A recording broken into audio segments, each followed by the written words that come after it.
when you put yourself out there, your authentic self, it leaves you open for judgment. It leaves you open for criticism, all the things. But it's also how you find your people. It's how you find your community. It's how you find the ones that are going to be in your tribe. Welcome to Direct Selling Shift, an exclusive podcast by DSN. I'm your host, Blake Mallon, and this is where direct selling high performers and experts share their most powerful shifts in mindset, skill set, and strategy to help you accelerate your business and amplify your impact. I challenge you to be present, open your mind, and let the shift begin. Welcome back to Direct Selling Shift. Super excited for our guest today. Such an extraordinary story. She is a single mom of three, originally from Kansas, now by way of Texas. Got her bachelor's degree in biology, spent 15 years in the hospital industry before having a truly inspiring health transformation, led her to becoming a huge wellness advocate, and ultimately to starting and launching her career in direct selling. Fast forward, she is currently the top earner in her company, a dynamic speaker, a true expert when it comes to social selling. Some even call her the $10 million mentor. Beyond business, she lives and loves a Western lifestyle. I have a feeling some stories might come out in today's conversation. And she is on a mission to empower others to achieve the same success that she has found and continue just to be a strong voice and strong advocate for our channel worldwide. Please join me in welcoming an incredible force of inspiration to the show today, none other than Robin Packard. Robin, how are you doing? I'm great. Thanks for having me. How are you? I'm doing excellent. Well, thank you for the time. So you're out in Texas. Yes. Robin, I got to warn you. So I'm in Southern California. I'm born and raised in Southern California. I've only lived in Southern California. So you got to fill me in on this Western lifestyle. I listened to a conversation and I heard all this like roping and riding and cutting and rodeo and ranching. So fill me in. We don't have a lot of that out here in Santa Monica. Yeah, it's crazy. I just grew up with horses and I carry that into my adulthood. My children are all active. I lived on a ranch a long time. Now in Texas, we have cattle. We team rope. We show cutting horses, which is kind of hard for people to understand sometimes when they're like, "Oh yeah, we cut."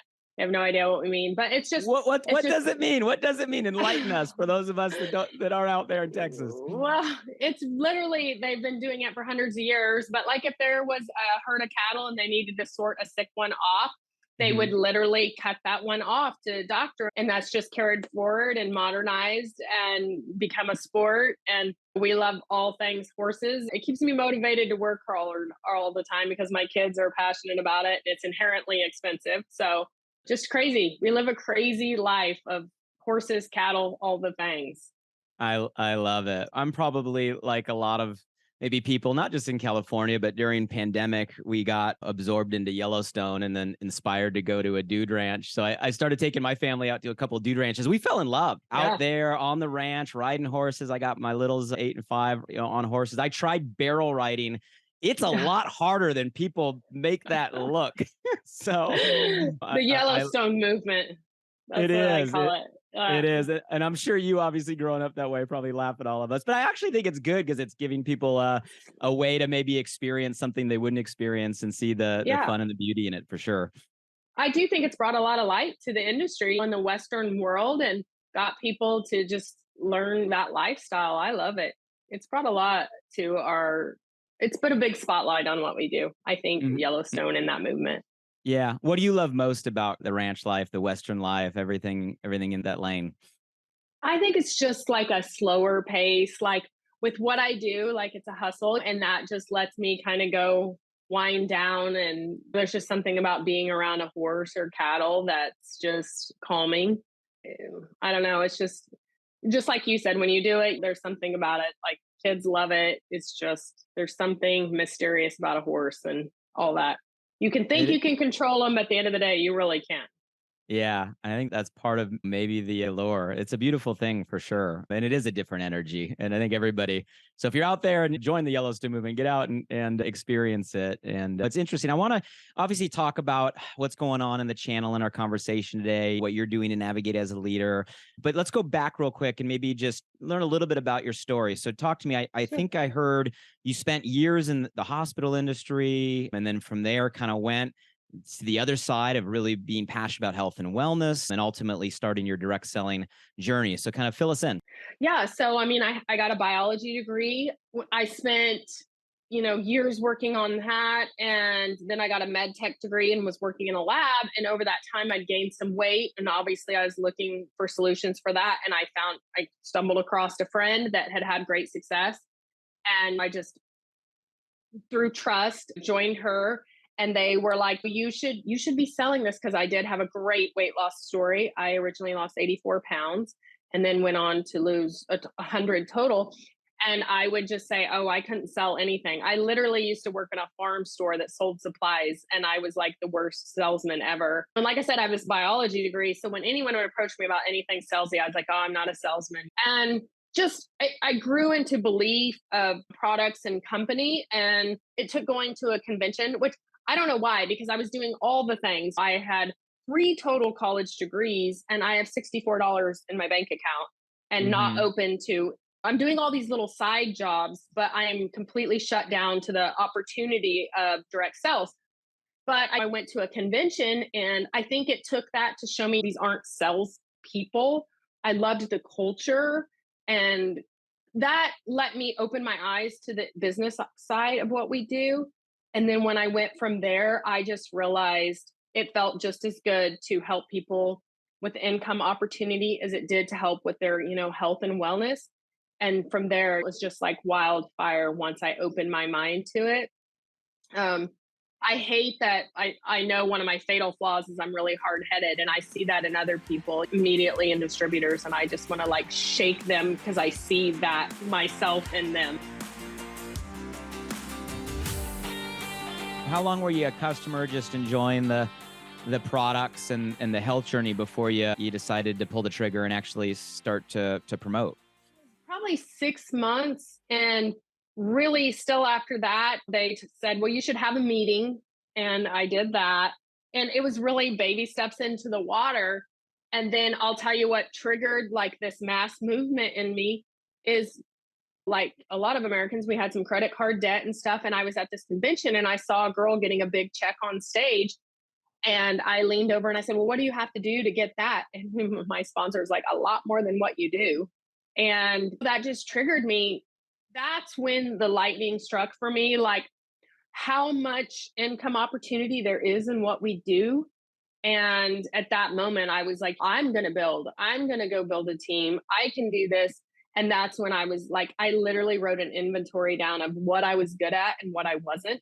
And I was like, I have a lot of self development to do here, and just attacked it. I read the books, the things, all the things, trying to, because I was good with the science side of about anything.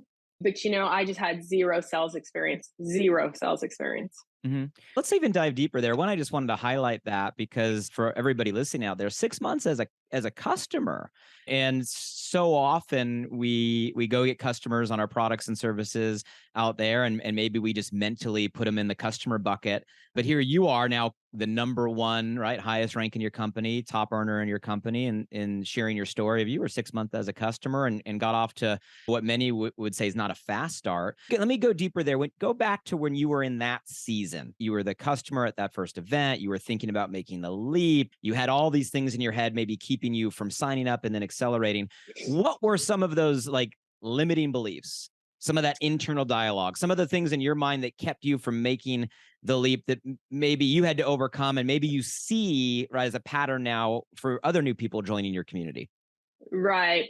Which, yeah, I mean, what you tell yourself in those days, that moment, is exactly the narrative that you're going to speak life into. I'm not a salesman. I'm not, wouldn't be good at that. I'm not a leader. My big deal too was I didn't want to be judged. like posting in those days with just tons of before and after pictures and stuff. That was really hard for me. I was a very private person. Hmm. So all those things were hard. But I think the biggest thing for me is I constantly was like, I'm not a salesperson. But what I hate about what I was saying about myself was the person I was talking about, the salesperson, isn't even what we do. I mean, I was thinking of this like the worst case scenario of a car salesman that you could think of. And I don't even know a person like that. I've never even met a person in this industry that acted like that. So I hate that that's what I was telling myself. But, I see that over and over and over when I didn't want to be that girl trying to sell anything. And then I just had to have this reckless abandonment of what people thought. Like Hmm. one day I was like, you have to, any person that does what we do, there's a moment where you just have to lay that down and not care what people think. Was there a moment? I'm curious because I think a lot of listeners can relate to maybe thinking exactly those words that you're saying or something like that, right? We have some preconceived notion, some misconception, right? Some stereotype that we're afraid at the end of the day of judgment or what people may think of us. And there's probably a lot of people that's still holding them back, right, from going to their next level right now. For you specifically, what made that shift? Was it a certain moment, right? Was it a certain realization? Was it something that happened instantly or did it happen over time? Like, how did you get to the other side of that belief system? Well, I definitely think the shock of seeing the amount the girl got on stage was an eye opener to me that that kind of money was even a possibility. So that was the biggest thing. But then I just, from that day forward, changed the narrative of what I was saying to myself. And that's what, I hate about the brand new person. It's generally not what other people are saying to them, it's what they're saying to themselves that's stopping Hmm. them. And people get so set, and myself included, in the comfortability of what they do that they're just not afraid to move or branch out at all.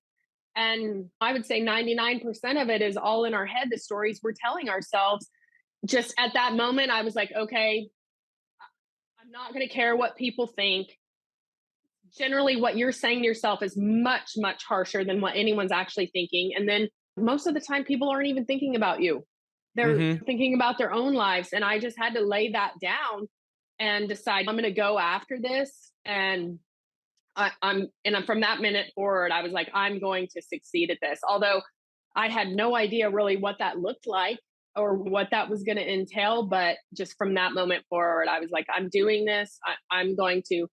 And now looking back, I'm like, people must have thought I was crazy because I was like, I remember telling someone, I'm going to do that. I'm going to go to the top of this company, which is so not like me. I feel like I'm a very humble person. I'm not boastful, but here I am, this girl that's has zero experience in this industry being like, I'm going to go to the top of this company. Like now looking back, that seems very bizarre, but that's what I started telling myself. I had to go from saying, I wouldn't be good at this to I'm going to go to the top. And that made the difference. And I just had to walk that out then from there Hmm. on. And what you're saying is so true. And as you were sharing, it's in our own head. It's not even in their head. They're not even thinking about us, but yet that perception holds us back. I had a mentor share a quote with me a long time ago that hit my head when you were sharing this story. And I think it went something like, I'm not what I think I am. I'm not what you think I am. I am what I think you think I am. In Yeah. other words, we live in this perception of a perception that's all perception. You made a decision. You started telling yourself that you are going to go to the top, shifting your language. And you just said, I think you said and referred to yourself as you're a private person, right? You're a private person. You said you're relatively humble. Obviously, you share that you grew up on the ranch, kind of slower pace. And now in what you do, most people would think, well, you're a public persona, right? I mean, you're a public persona. You're a social media, expert. You've built a large community, a large following. Talk to me about that, going from a self-identity of a private person to now being in this space that can feel very public, and maybe lessons you learned when you made that shift. Yeah, that was really hard for me going from being so private. And I grew up with a very tough dad that was like, don't ever let him see you sweat. Well, that's great when you have a little girl amongst boys and whatever, or in high pressure situations. But in what we do, that doesn't work. You have to share your struggle or no one can relate to you. You have to be authentic. You have to put yourself out there, or again, no one can relate to you. And picture perfect is not attainable, not real. People can spot that fakeness right away, and they don't want that. So I just had to start like really making sure, like, do people know me? Can you feel who I am through my social media? And that was a struggle, and it took a while to get it right. And I'm not saying it's still right today. It's always evolving, but that was again some more baggage that I just had to lay down. Like, okay, because no one's purchasing from you, no one's joining your team, no one's going to let you lead them if they don't feel like they know you, like you, or trust you. Well, in the old days, if we're out walking up to 10 people, but like I said, I started on a ranch, I had to use social media to help build. I had very few friends even in the beginning on social media, and I had to radically change my thinking on that too and start really putting myself out there, which is hard because when you put yourself out there, your authentic self, it leaves you open for judgment, it leaves you open for criticism, all the things. But it's also how you find your people, it's how you find your community, it's how you find the ones that are going to be in your tribe. I love the way you said that I want people to feel who I am through my social media. I think that's great, right? And it's a great way to frame a question for all of us, is what I'm putting out, showing people and allowing people to feel who I am. I think that's great. I've never heard it quite put that way. And as you're talking about this image of perfection that is a feeling in the world of social media the last few years, and it is a highlight reel, and everybody, even as authentic as we try to be, as real as we try to be, and I agree with you, that's what works. Still, when you scroll through your Instagram or your TikTok, it seems like you're seeing everybody's best, everybody's highlight, and it can lead to a feeling of, I guess, what's been called today, like this term of imposter syndrome, right? Where you're seeing everybody and you're seeing their best of 1%. And then we get in this comparison game of where you're at. And it almost has like a reverse effect. Instead of inspiring, right? It kind of, pushes us back or keeps us down. What are your thoughts on that? Did you experience that yourself?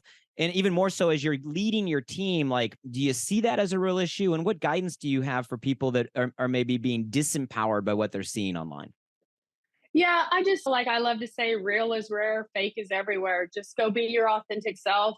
And definitely there's that imposter syndrome. I've several times experienced that. I had a girl tell me, I went to this Instagram training, and she said, because I said, well, we were talking about different pillars of our social media. And I said, well, that just doesn't feel like me or whatever. I feel like an imposter. And she said, well, just know that real imposters don't worry that they're an imposter. Just go do your thing. And for some reason, and she said it with much more finesse than I just did. Mhm. But, that did help me. And I do think that is the newer person or the lower level when they're building.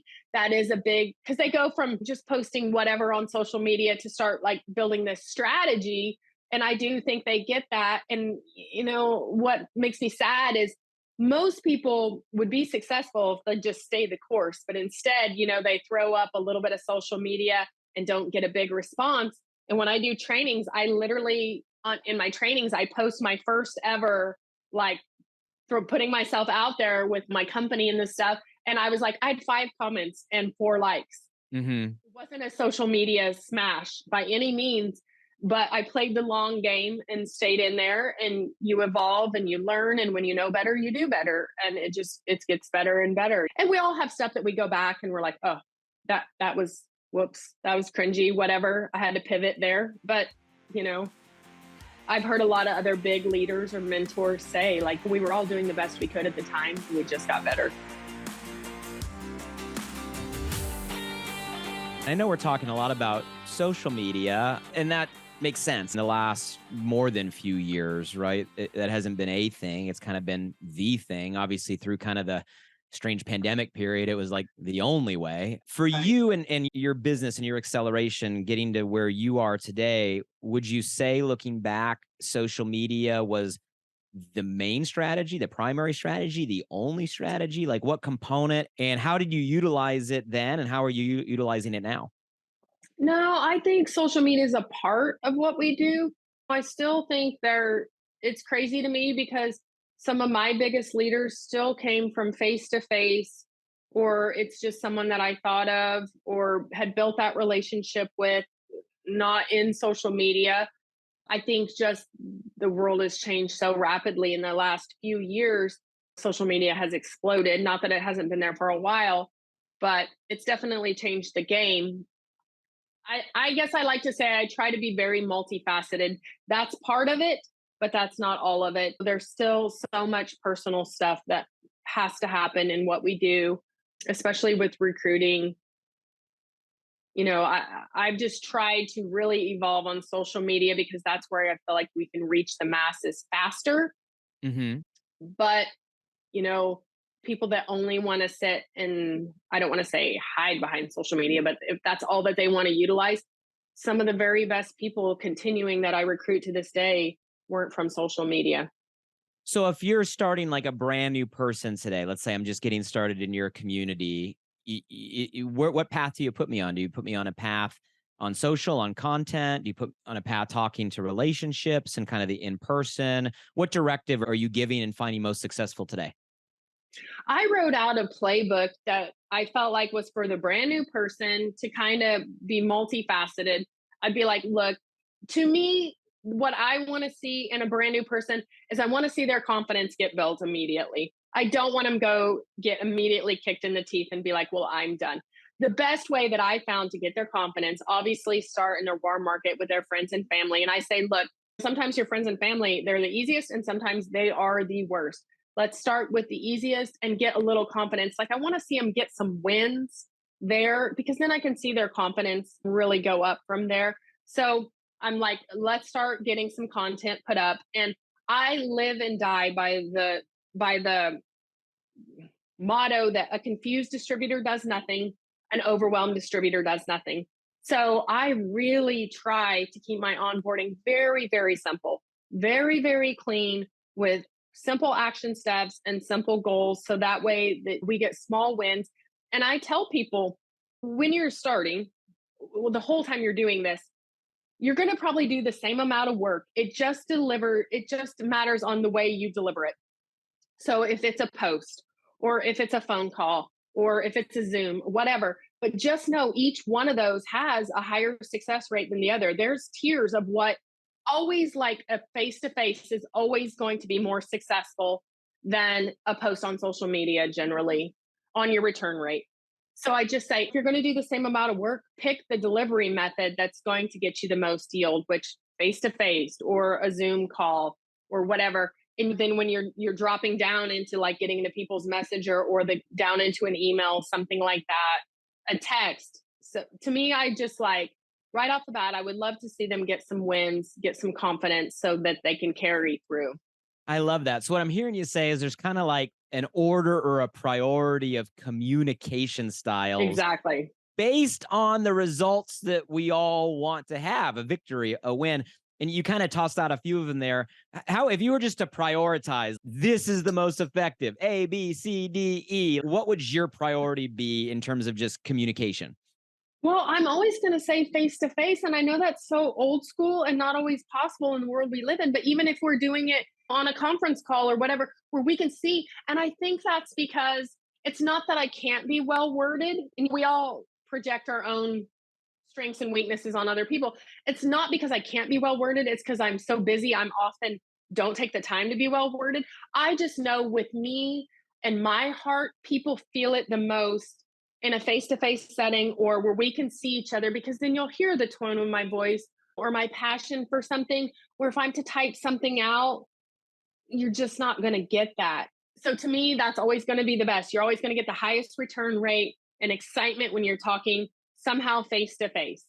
And then when you have to drop down into written, unless you're just very, very well written, I know Chat GPT, all the things now are helping people. Everyone's turned into like this master of communication. But I just think I literally am like, you're going to do the same amount of work. Let's do what the best return is for the brand new person and get some experience.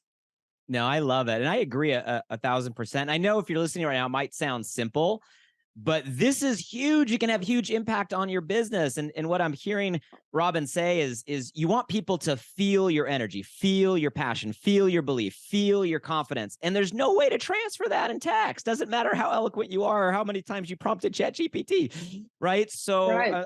I'm taking notes as you're writing this stuff down. It's like, if you can talk in person, talk in person. If you can't, video is amazing. We can talk in person Yeah. over video, over Zoom, over FaceTime. If you can't do that, voice, at least it's getting inflection and tonality. Like, use the voice notes. If you can't do that and you're going to text and DM, okay. But so much of our communication is going to be lost when you're not able to transfer that tonality. So if all you did is take Robin's advice and shift your communication to more of what can transfer your passion, you're going to get more results. And you might be listening and say, I know, but how many of you are still just stuck in the DMs, blasting messages and wait for people to reply back? I see you shaking your head and breathing. Yeah. I mean, every day, those people that don't want to untrack from that. And that's why I do love reels and TikToks and everything, because they can help show who you are in different things. And that was one of the big shifts in my social media is I had a girl look at my social media and she said, well, and this was years ago. She said, you have this very stoic boss babe, very harsh business personality. And I mean, it was crushing to me because I am a high functioning introvert. And it really was a blow because I was like, gosh, that's really what people are taking away because I'm really good hearted. I have huge empathy for people, all the things. But that's what was coming across on my social media. And so that's why I like lives and reels and different things.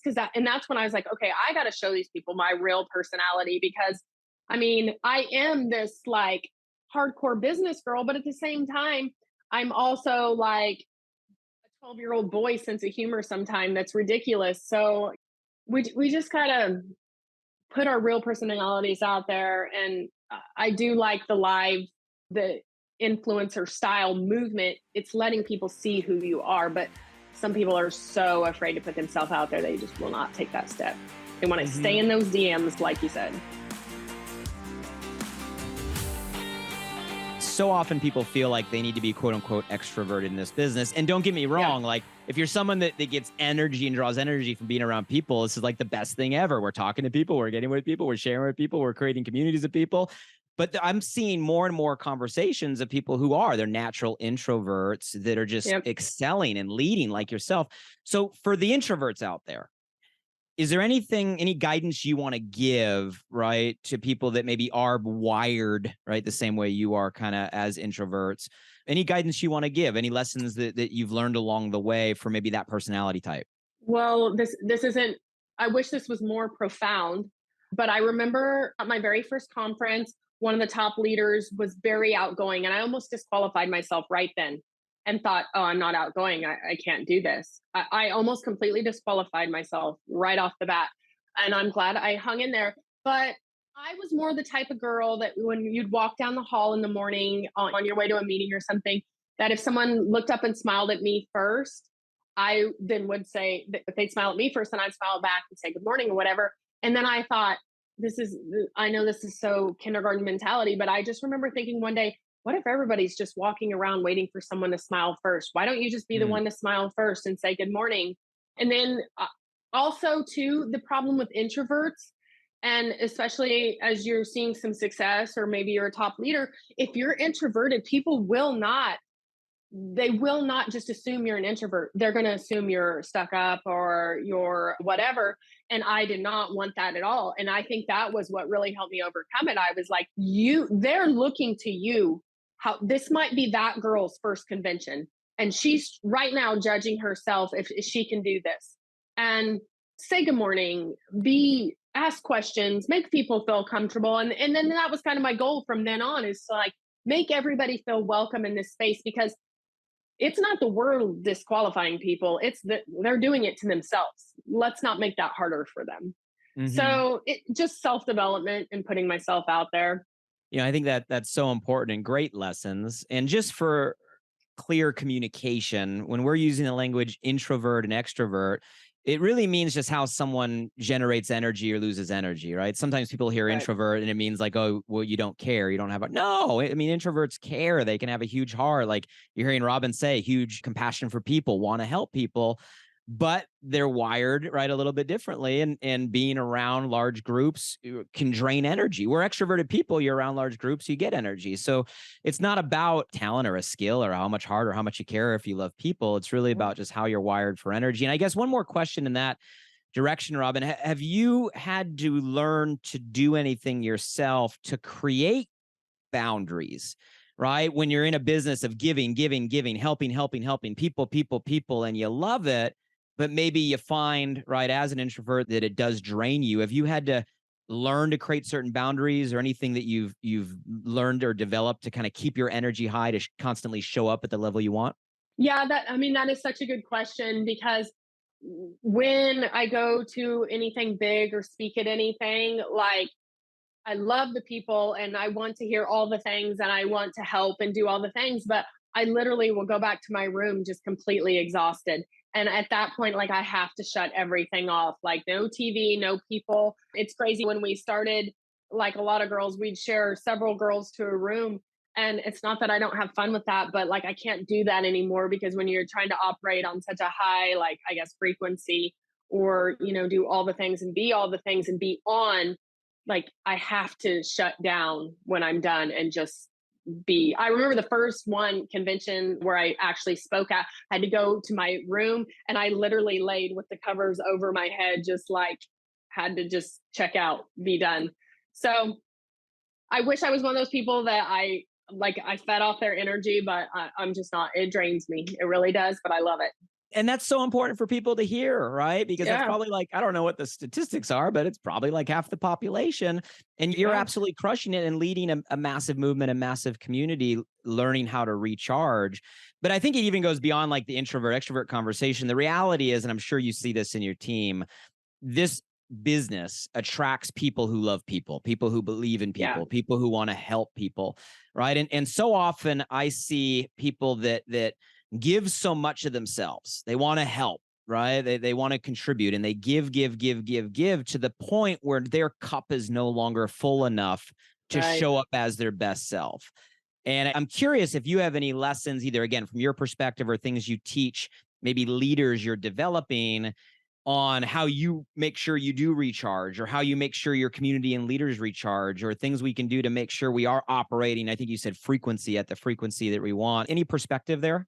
Yeah, I just had to learn to and try to teach people to set healthy boundaries because I know in the beginning I definitely wasn't healthy with boundaries. I didn't have any work boundaries. It was full throttle all the time, answer my phone. Didn't matter if it was 4 a.m. or midnight. Like I was answering, responding, building content, doing all the things. And at some point, like you'll just run yourself into complete burnout doing that. And so I'm not gonna lie and say, oh, I take all these days off because I still love to work. I just love what I do. And if I'm sitting there and it strikes me, I'm gonna work. And I think to build, you have to do that. But I think it is good to have healthy boundaries. I think it's good to have, the right tribe around you that's supporting you and can help respect those boundaries and help support you, and just self-care and simple things, getting enough sleep, turning your phone off. I just remember once, like I used to love to read and I got to a point where I couldn't even focus to read long enough and I was like, okay, I got to, because so much self-development comes from reading, that I was like, okay, I have to fix this. I have to at this time shut my phone off. This block amount of time is going to be for self-development, reading, all the things, and just healthy boundaries, I think. And that's something you have to learn and evolve into.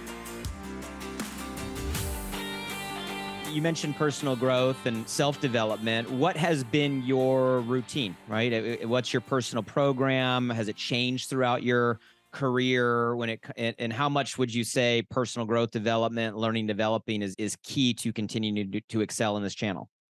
Oh, I mean, I think it's everything. I think it's everything because especially if you're leading, everybody's looking to you for ideas, looking for you to how you react to situations. I love to read, and that was probably what in the beginning I was an avid reader. Now, like I love podcasts just because Podcasts are more easily accessible. You can do that anytime, or you have a little block of time where you're maybe not going to sit down and read. I love podcasts. That's been my main source of everything. But it's crazy. Like I've read so many direct sales books, social media strategies, all the things. And I had a man I really respect say, you need to read the book called The Anatomy of Peace. Hmm. And it wasn't the easiest read, but The Anatomy of Peace helped me so much understand people, not take things so personal when people couldn't wouldn't succeed that you really wanted to or would quit or just whatever. I do think as a leader, and it's not a direct sales book, it helped me understand people because I often struggle. One of my flaws is definitely understanding people that don't think like me. You know, I'm very type A, very black and white is how it is. So that helped me a lot. Just it shifted my whole perspective in my, business and personal life. I haven't heard that one. I wrote that one down. I love that. Anatomy of Peace. If you were to say two other must reads for anybody building a business in this channel, what are two other books that come to mind? Oh my gosh. Well, I mean, GoPro, Building Network Marketing Leaders. Is that right? It's been a while since I read that. There's so many good ones, so many good podcasts. I love that. So we wrote those down. So there you guys have it. Something to add to the reading list. Now, Robin, you strike me as a very focused person. Would you call yourself like someone that, would you put focus kind of high on your skill set, or would you call yourself a pretty focused person? Yeah, I'm very focused, very driven, once I say it, speak life into it, like I'm going to run at it pretty hard. Do you think that's natural? Have you always had that in you, or do you think that's learned? No, I think I've always had it in me, and this industry really brought it out. It gave me like a goal to shoot for. Working in, I wouldn't say I wasn't corporate America, but in the medical field, if you call in sick, they're going to just bring in somebody else to operate your machines or whatever. And I think this brought my purpose in life with what I was good at, what I love, all the things. I do have a servant's heart. And I think this is just where let it shine. That's what I hate about, I don't think people really get about the direct sales industry. There are a lot of servant people. Those are the people that really, I think, shine. And if you go back to my mentality in the beginning, I thought, oh, it's just salespeople. People just want to sell me stuff. And that's not what I see. That's not what we teach. It's not what it's about. I think that skill, that trait, that discipline of just the ability to focus, the ability to make a decision and just stick on a path. I mean, that's got to be one of, if not the main thing that separates high achievers versus everybody else in any business, entrepreneurship, let alone this channel.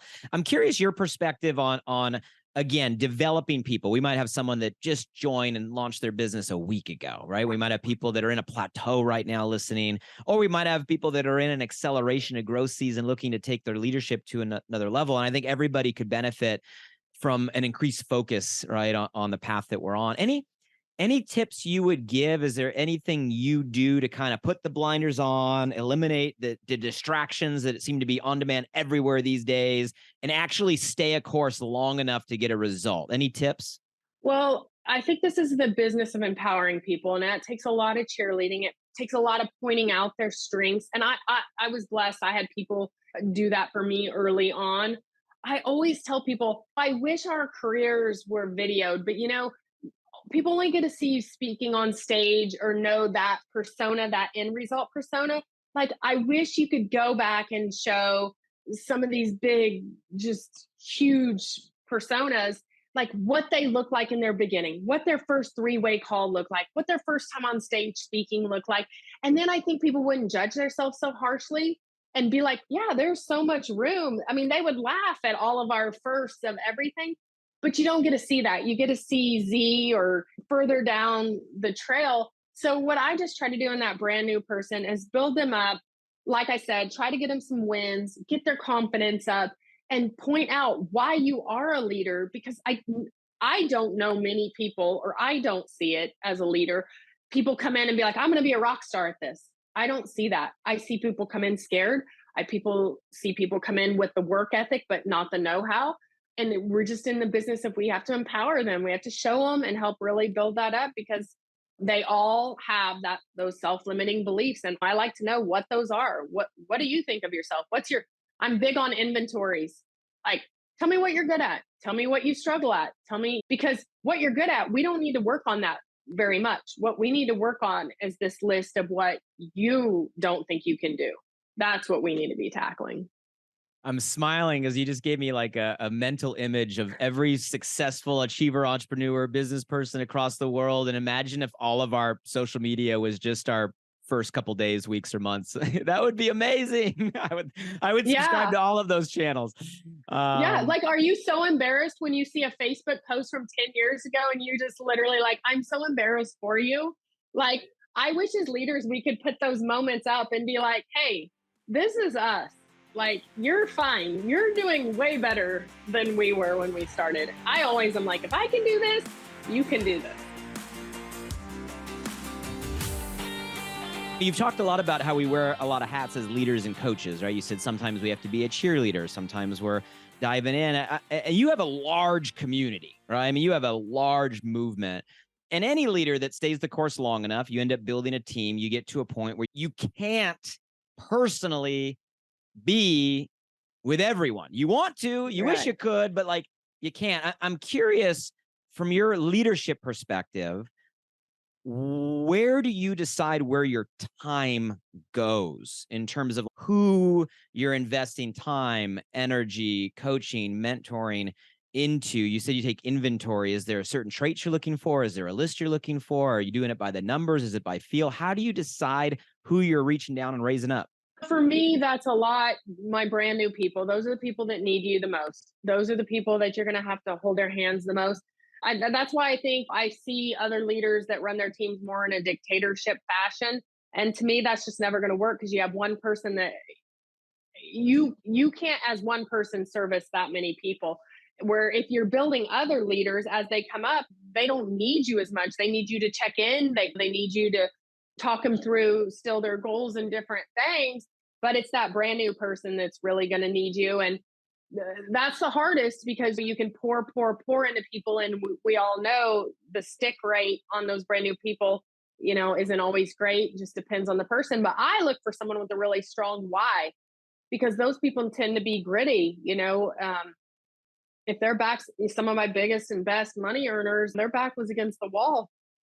And I got to give a shout out to the Western community. I think a lot of people in the agricultural world that grew up on ranch, they're just accustomed to hard work. I'm not saying that's Mhm. what it takes to be successful, but you have this community of people that just grew up inherently having to work very hard in their life and they're used to it.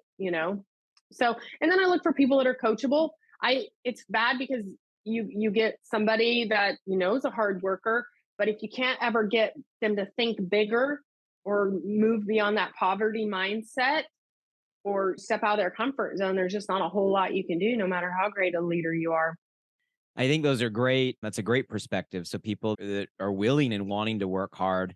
And I know you said you won't say that's needed. I'm just thinking, I don't think anybody is going to achieve anything great long term, right? Long term without consistent effort, consistent hard Yeah.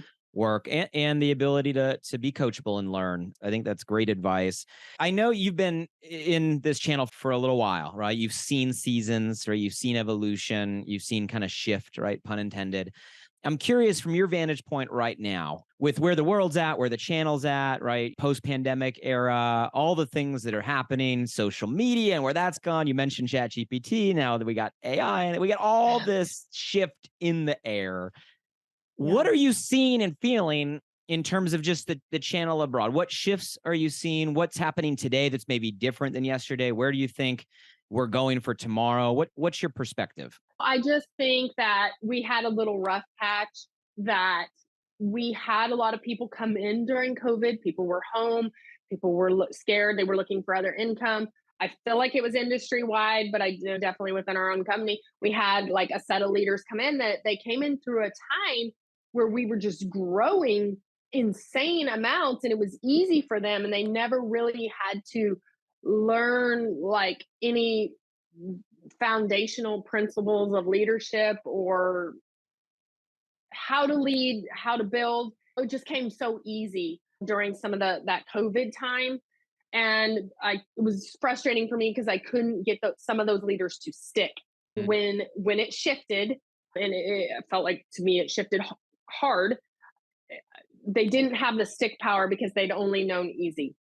Mm-hmm. And so I think it's been great. I feel like a huge momentum come back and just a wave of enthusiasm again, and people that will step out of their box, changing the way that they do business or lead with the business or different things.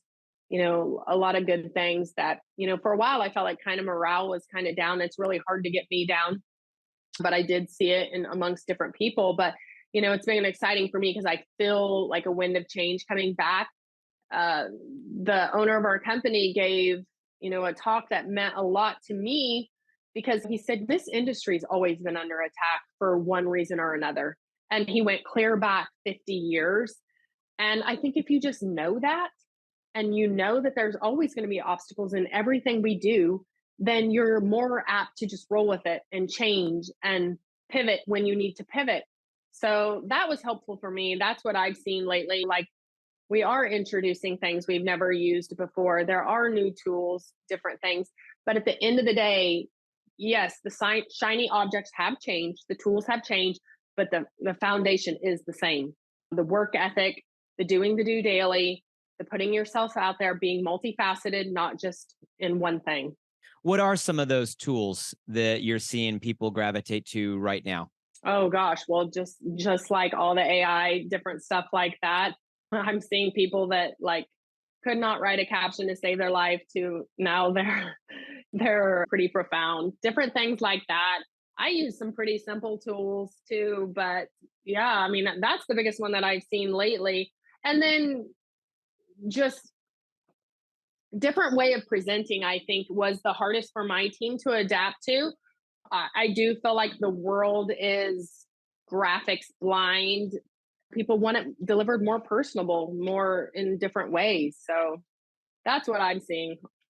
I think that's interesting. What are some of the new ways or new methods, you said more personable, that you're seeing work, right, or be effective? Well, I was seeing people really struggle with just posting and not getting a return. And like I said earlier, like I can't write a post, even with Chat GPT or whatever I need to use.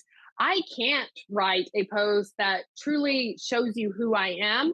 But if I get on and go live, I can portray that, especially with people and just girls like me. And like I said, I had zero experience in the industry. To get them to do that and then build their audience from there. We would all love to recruit this direct sales superstar. That's not my reality on the daily, is getting to do that. So Mm-hmm. I feel like in what I do, I'm building more people from A to Z. Sometimes I get someone that's already at M and can help them from there. But I start with a lot of very base level people. I love that. And I love what I'm hearing just in your story is you don't have to be great at everything. Love you said, hey, it doesn't resonate for you to write, so you're going live so you can share your heart. And for everybody out there, whether it's going live or you're on TikTok or you're on Instagram or you're doing posts or you can communicate in the way that you feel and things you love, you don't have to do it all. You just do what resonates with you, what is you, and get people to feel, right, the mission you're on. So I love that. Thank you for sharing that. You've heard kind of through our dialogue that I'm kind of fascinated by the concept of just shifts in general. And I want to get to some closing thoughts and let you share anything that's on your mind or your heart for all of our audience and listeners. But before we do that, I'd love to do just like a quick rapid fire round. There's no right or wrong answers. These are easy. It's the first thing that comes to your mind. But there's similar questions I've asked most of the guests. And it's really in this lane of shifts. And I won't share my whole backstory, but I had a defining moment through this channel when I was 19 that profoundly changed the trajectory of my life. I mean, it put me on a path of becoming an entrepreneur. And what I learned in that moment is like a single shift can have power. It can change everything. Like the right shift at the right time in that moment, it really can change things. That's why I'm so fascinated with collecting and asking the questions of like, what was that moment? Where was that shift? What did that look like? So I'm curious for you when it comes to your like professional life. So business, entrepreneurship, where you're at in direct selling, right? A $10 million mentor. What's like the one shift moment, one moment in your whole journey that was a turning point? You went from telling yourself one thing to telling yourself something else. What was one of those moments for you?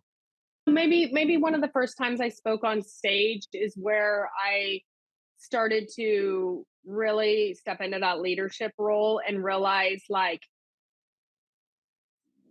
this sounds kind of dark, but nobody's coming to save you. It's up to you to build your brand. It's up to you to build your team. No one's going to do it for you. And I think one of the first times that I really felt ownership in this industry of, like, I am people's lives, I'm directing their business. Like, just a profound moment for me was maybe one of my first times on stage, realizing people are looking to you to mentor them. You better be equipped for that. You better do the work to prepare for that. You better do the self development to take that platform seriously.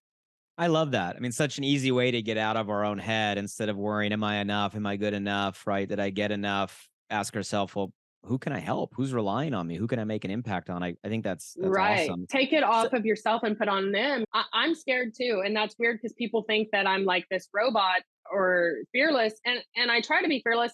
But I also, like, I love how you say, like, what's the moment? What's the switch? Because I have this mental deal I do in my room every time I speak or at anything big. I'm like, okay, I can be scared in my room.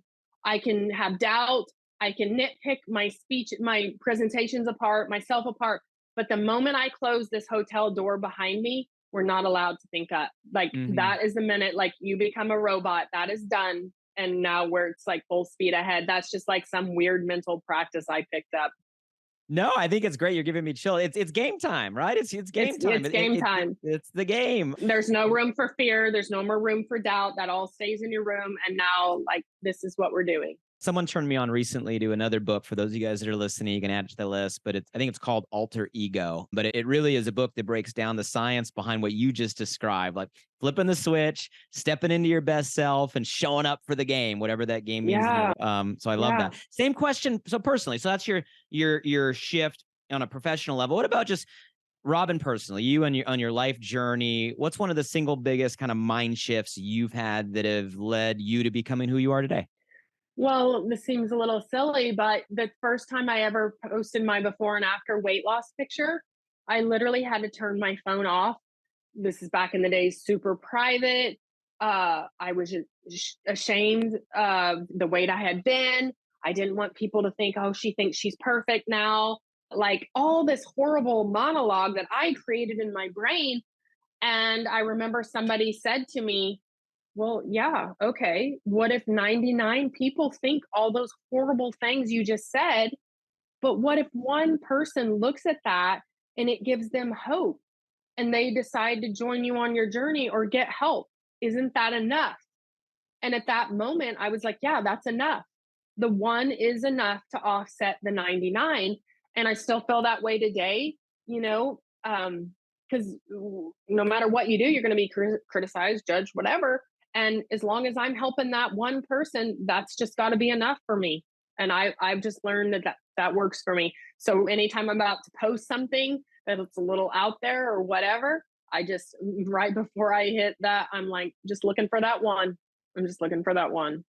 So powerful and so true, because we all get sucked into the haters and the critics, and they're always out there. But to remind ourselves, one person, the right person, that's all that matters. That's so powerful. Right.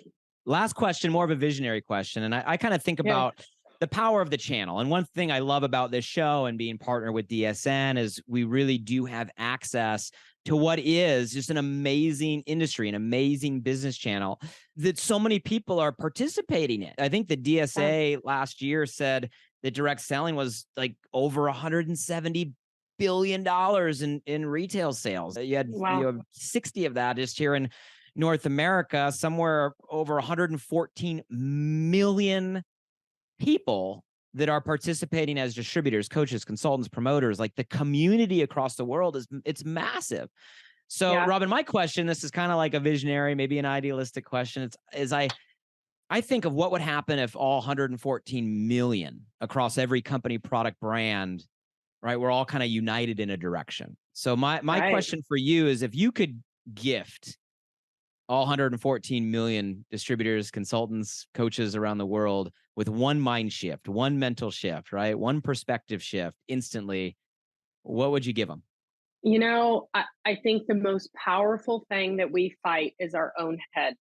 And if, just like you said, all those self limiting beliefs, if we could somehow get people to identify them and let them go and just start fresh, the amazing things that people can do. And I've seen people do, and maybe it's self imposed. Maybe someone said that to them before. I don't know where those come from, all the things, but what a powerful world we would be if we could all set those down, because that's what weighs people down from reaching their full greatness. I believe it's not generally anything anybody else is saying, it's what they're saying to themselves. So just to speak life into their business and speak life into other people. Beautifully put. I want to get your closing thoughts and anything on your mind or your heart. It's already been such an awesome conversation talking about your story, talking about overcoming limiting beliefs, right? That we all have getting started. The perspective of a customer, someone maybe that's buying your product or service right now, could be the future top income earner, right? And you can do it as an introvert or an extrovert, learning how to set boundaries, right? Overcoming this whole imposter syndrome conversation. I love that you help dive into actual tactics, right? Social strategy, what that looks like today. That there are new tools, but the fundamentals are always true. What makes this work, right? Working hard, Right. coachability. I mean, so many nuggets from our conversation today, and just being authentically you, right? And being able to share that. I'm going to remember that line of, does this show people or make people feel right who I am? I think that's great. We've covered a lot of ground, but is there anything else on your mind, anything else on your heart, any kind of closing thoughts you want to share before we round out today's conversation? And I just really love this industry, and I want to see it keep growing and all the fun things. Just, I know a product user isn't the fastest way to build a business, but I always just like to tell people, hey, just know you have, especially in my company, just know you have a Robin Packard underneath you sitting there on products. Keep speaking life into that person. And I was so blessed that I had somebody doing that, because I guarantee I wouldn't be here today if someone wouldn't have just been saying, hey, you'd be good at this. And when you're recruiting people, it's not always just about finding these social media geniuses or these direct sales huge personas. You have all these people sitting there in a pool that just need life spoke on them and told why they'd be good at this and encouraged to do this. Such good advice. Robin, you are an amazing example. Thank you for what you're doing for our channel and our industry. Thank you for being someone that shows us what is possible, no matter who we are, where we come from, or what we're allowing to stand in our way right now, and just all of the nuggets and wisdom and perspective you shared today. We do appreciate all of that. And if you're listening out there, I know you got value from today. So if you did, let us know. The only reason Robin's taking time out of her team and her family and her boys right now is to add value. So if something resonated, please drop by the podcast. You can leave us a rating and review on Apple or on YouTube, all the places. And I say it all the time, a shift really is a gift. You have the power to share this conversation, and you never know, as Robin said, who that next Robin Packard is. It might be someone that you have right now. And part of what we talked about today could be that shift that they need to go to their next level. So please share. DSN puts out some amazing clips all over their channels to make it easy. And you can drop by directsellingshift.com to let us know what you want to hear in future episodes. Let us know topics on your mind. If you want to nominate guests, you can do all of that there. Robin, we appreciate you. Thank you so much for today. And thank you for everything you're doing for our community as a channel worldwide. We appreciate your time. Thank you. Thank you for bringing such highlight to our industry. I love it. Thank you, guys. We'll see you next time.